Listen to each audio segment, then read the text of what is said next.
guys remember when you were a kid, those Where's Waldo books, or if you're in Australia, Where's Wally? That tiny little dude in the white and red checkered shirt, and you had to find him in all these tiny different situations, and every page was even more and more complicated. You were really excited when you found him. If anyone can find the LA Kings offense, that would be awesome. They seem to have lost it. I don't know where. They don't seem to either. They didn't have a shot on goal for 7.5 minutes in the first period. 7.5. In that time, the Flames had about 6. One of them was a goal 2 minutes and 20 seconds into the period, which was the most obvious goal in the history of ever. There's a guy standing there wide open, nobody on him, is tapping his stick on the ice like, guys, if you notice that, you should probably go defend him. The Kings didn't. 1-0. And there, it was like all Flames. All Flames, all the time. We got our second shot on goal with about 12 minutes gone by. By that point, we'd had a power play in which they outshot us 3-0. It's difficult to win games when you can't shoot the puck at the nets. Oh my God, so frustrating. By the second period, they had 4 shots on goal.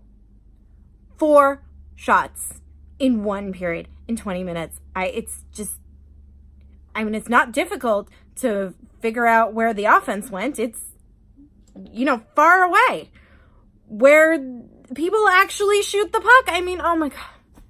I'm so frustrated. I'm not even making sense. So yeah, not the greatest game from the Kings. That's not to say that there weren't good aspects. Campbell was fantastic. Absolutely standing on his head at certain points, and he needed to because the Flames were completely trolling the Kings. They controlled the dominance of play for the first 12 minutes, and then Dustin Brown got his first shot on goal as the power play ended. Couldn't quite seem to dangle the puck around enough. Hit a nice breakaway, though. And that kind of gave the Kings a little bit of a surge. They kind of tried towards the end of the first period anyway. They went from 2 shots to 8 by the time it was over, but none of them were really going in. And it's not because their goalie is particularly fantastic. It's because the Kings weren't getting great shots. At least in those 8 minutes, they had shots. So, baby steps, apparently. But none of those shots were going in. And then you get to the second period, and it's literally 4 shots on goal. I don't even know how to recap. There's nothing to recap. They didn't do anything. So they come out for the third, and they're still managing to hold the Flames at bay. Thank you, Jack Campbell. But literally no one is helping him out.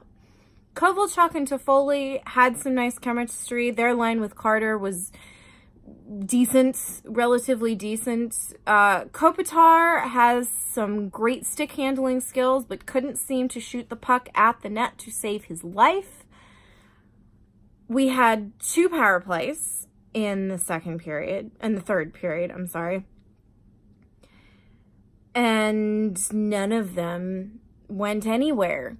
If anyone can find the LA Kings power play, that would also be fantastic, because that doesn't seem to be doing anything. I asked at one point why Pearson was on the power play, because he's just snake bitten and hasn't had a goal, and I don't even know how long. Certainly none this season, and last season wasn't that spectacular either.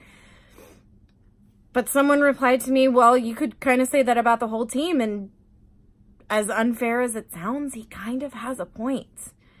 Doughty was fine, but we kind of need Doughty to be more than fine.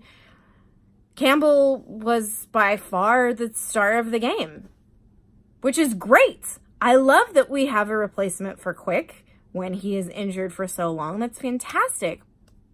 But he let in 1 goal and we still couldn't even get to overtime.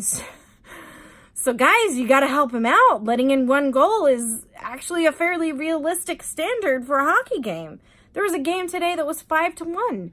Everybody else seems to manage to find their offense, and we can't even bail a goalie out who stopped 33, I believe, of 34 shots.